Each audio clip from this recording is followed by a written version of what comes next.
Yo, what's good with you?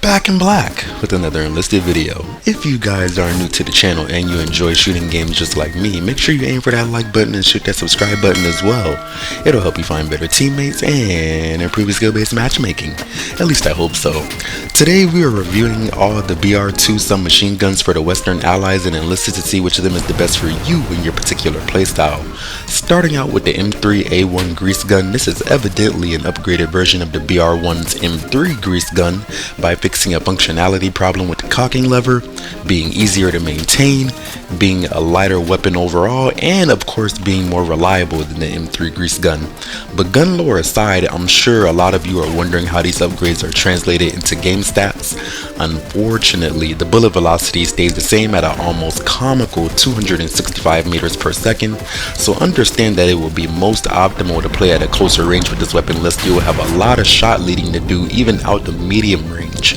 It's annoying sometimes, but a worthy trade-off with the higher than usual max damage coming in at a tier best 6.8 per shot, and even out to 100 meters we're looking at a 4.6 damage per shot, which ironically means despite the horrible bullet velocity, we're going to have the best range capability with this weapon out of the three mentioned today. One of the few areas we're actually seeing a legit improvement in is the fire rate, now upgraded to a base of 410 rounds per minute instead of the ghastly 380 with the base version. Somehow the reload time got a smidge worse at 2.7 seconds per reload instead of 2.6, but the difference is pretty negligible in combat, so nothing that I would fret too much about. As another legit upgrade, our shot deviation is going down from 63 to 61, so that is nice to see for a fully automatic fire at medium distance. As far as the recoil is concerned, in comparison to the M3, the difference is basically cancelled out, but we do get 1 point higher in the vertical sense at 27 and 1 point lower in the horizontal recoil at 13. But generally speaking, it's always going to be harder to control horizontal recoil as opposed to vertical recoil, so I guess you can't technically consider this an upgrade. I will say though, something that kind of peeved me about this weapon was the description, and this honestly goes for any weapon description in the game, but it is pretty annoying when a feature about a weapon is clearly listed or stated by the developers, but then they proceed to make that feature have literally no impact on the weapon stats in any way, shape, or form. Particularly with the M3A1 grease gun, they go out of their way to acknowledge that this weapon was lighter than the regular version of the weapon, but then when you look at the weight and the sprint factor stats, they are literally exactly the same, which is a little bit vexing to say the least. Like, I mean, again, if you're going to go out of your way to state something about a weapon, then why not also go out of your way to make what is stated have some impact on the gameplay with that weapon, even if it is a smidgen of an impact, like just making you run a bit faster with this gun. I just don't understand why they would go out of their way to do that, and it is a little bit annoying, but neither here nor there. When it comes to the M3A1 grease gun, arguably this one is going to be the best performing for you, as it was one of the best performing for me. Although I do want to note that it is mostly dependent on if you can acclimate your playstyle to being close enough to where the bullet velocity won't be a hinder to you in, mid gunfight performance, but also far enough to where you won't get shredded by any other submachine gun, because they're all going to have a higher fire rate than the grease gun, unfortunately. But the damage should make up for it for the most part, as you'll be dropping people pretty fast when you actually can make the bullets connect. So overall, I think it's a pretty good gun.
Coming in at our number 2 contestant, we now gotta take a look at the Owen Mark 1 submachine gun, which is a weapon of Australian origin with the most notable features being the fire rate and magazine size. Aesthetically looking at it, it is very similar looking to the Sten or the MP 3008, with just a different perspective on where to place the magazine exactly. Clearly with this one being on the top, which is one of the worst places that you can put a magazine in my personal opinion, especially if it's going to stand straight up. But performance wise, I'd say it's definitely better than both the Sten and the MP 3008, coming in at a max damage of 5.7, which is pretty par for the course. But on the flip side, this gun shines by having a best in tier fire rate at 700 rounds per minute, making this the go-to option for those who prefer spraying down, or for those who prefer, just getting close as possible and hip firing over aiming from further back. Speaking of hip firing, this might be the way to go with this gun, generally speaking, considering that we're also dealing with a top-loaded magazine like I said earlier,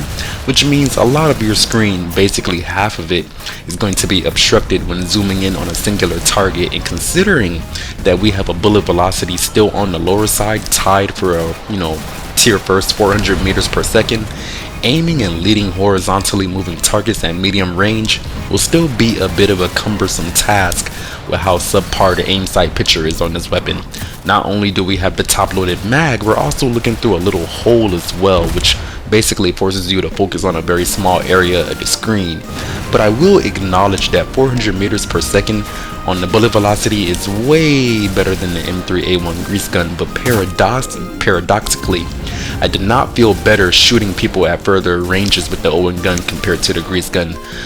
Well, but neither here nor there. A neat thing about the Owen gun is that you do get the highest magazine size at a tier best 33, but it's nothing to write home about since it's just an extra few bullets compared to the competition.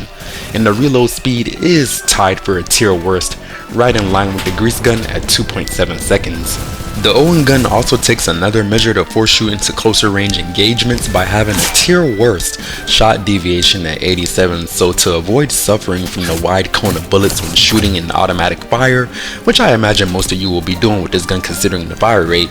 I tried to close the distance whenever the opportunity presents itself for the most part. If you have to shoot at somebody that's not in your face, I highly recommend shooting in bursts because we have a tier worst overall recoil coming in at a vertical stat of 31 and a horizontal recoil of 17, which isn't even the worst in the tier from a vertical standpoint, but from a horizontal standpoint of 17, that is pretty crazy on the trigger pull and will basically make fighting anybody outside of 5 meters more unnecessarily difficult than it would have been otherwise with any other weapon in the tier. This can be mitigated with perks, but anybody who has taken a look at the perk screen will know that horizontal recoil reduction costs an arm and a leg. So in summation, due to a multitude of factors, the closer you are to your opponent with this weapon, the better it will perform. And I mean, in essence, that is the best use of a submachine gun, so I don't want to make it seem like I'm hating on the weapon too much. It's just that when it comes to stretching this thing out to anything beyond 5, 7, 8, 9, 10 meters, you're probably going to have a harder time than usual with the other two.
Coming in for our third and final contestant of the day, we shall now take a look at the British Lanchester, which is actually a German copy of the MP28 from World War I, featuring no fire mode selector and more simplified sights. And even though the description says the sights are more simplified, that statement kind of confused me as well a little bit, because looking between the MP28 and the Lanchester, I would honestly go out of my way to argue that the Lanchester has the more sophisticated sights in comparison to the MP28, but I suppose it is just a matter of personal opinion. Neither here nor there, we are getting a max damage that is pretty par for the course, coming in at a very normal 5.7 per shot maximum, and the same thing can be said for the bullet velocity as well, coming in at a tied for best 400 meters per second.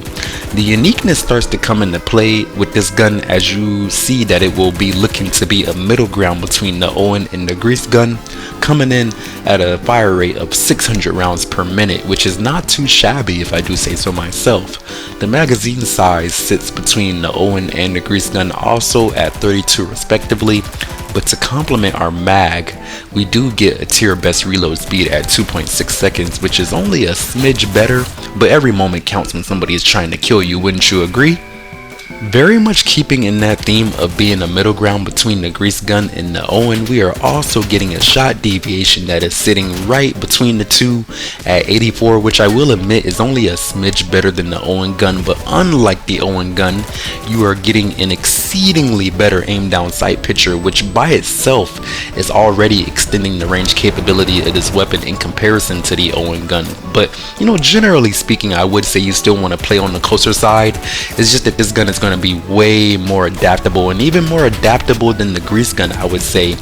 And the reason I say that is because when you look at the Lanchester, like I said, we're getting a way better aim sight picture for looking down range, and then we're also getting a fire rate that is very much comparable to the Owen gun. If anything, it just makes the weapon more controllable since it's a smidge slower. And then speaking of being controllable, I didn't even get into the recoil yet, because we're still getting a vertical recoil of 34 and a horizontal recoil stat of 12. And when you look at it from the horizontal perspective, that is literally the best in the tier. So essentially the only thing you gotta do is you gotta focus on pulling down on your stick or mouse a little bit when you're shooting, and of course it will always be beneficial for you to equip your soldiers with the vertical recoil perk. Once you do that, then you will essentially be golden like the weapon order.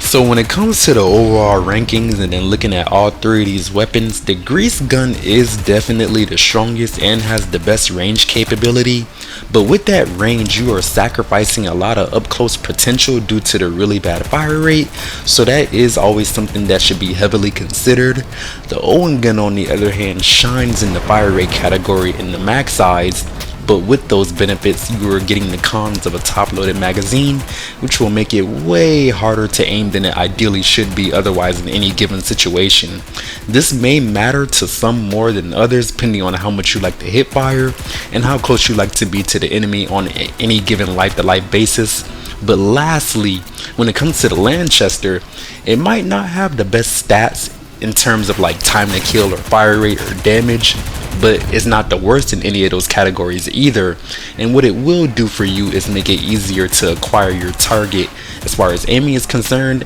and actually hitting what you're aiming at than it would be otherwise with any of the other two submachine guns that we also talked about.